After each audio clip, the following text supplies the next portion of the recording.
یو هلک چې له یوې جنۍ سره یې ډېره زیاته مینه کوله او غوښتل یې چې ورسره کوژده وکړي.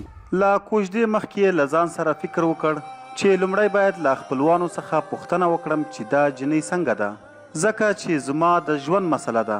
نو هلک هم له خپلوانو څخه په پوښتنو شروع وکړه، خو ډېر غمګین او خفه شو ځکه ډېرو خپلوانو ورته وویل چې هغه سمه جنۍ نه ده، ژوند به دې خراب شي او ډېر عیبونه یې پکې پیدا کړل.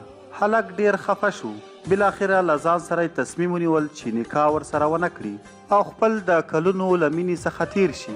څو کلونه تیر شو، هلک همداسې خفه و. یو سپینګیری سړی خواته تېرېدو چې سترګې په همدې هلک ولګېدې چې ډېر زیات غمګین او خفه دی. پوښتنه یې ترې وکړه ولې دومره خفه یې؟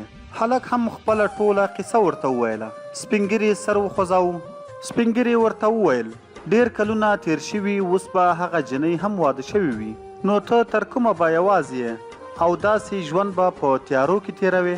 او ورته یې وویل زه 2 لورګانې لرم، هره یوه چې دې خوښه شوه له هغې سره نکاح او واده وکړه، خو له دې نه مخکې باید له خلکو څخه زما د لورګانو په اړه پوښتنه وکړې چې څنګه دي.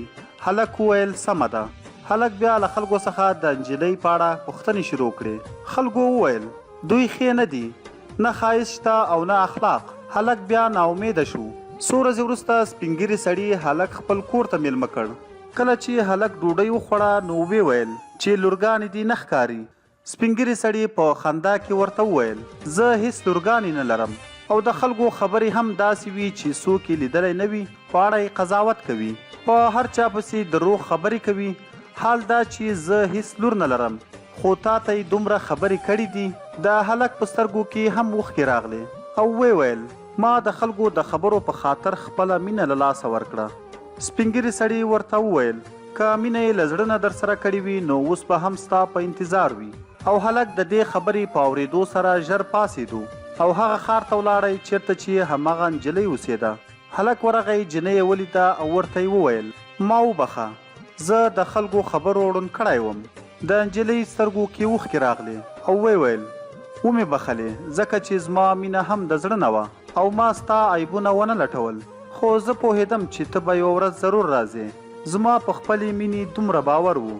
دوستانو امید ده چې ویډیو به مو خوښه شوې وي. د نورو داسې ګټورو او معلوماتي ویډیوګانو دپاره زموږ چینل همدا اوس سبسکرایب کړئ. تر بلې ویډیو مو په لوی او بخښونکي رب سپارم. د لوی الله په امان.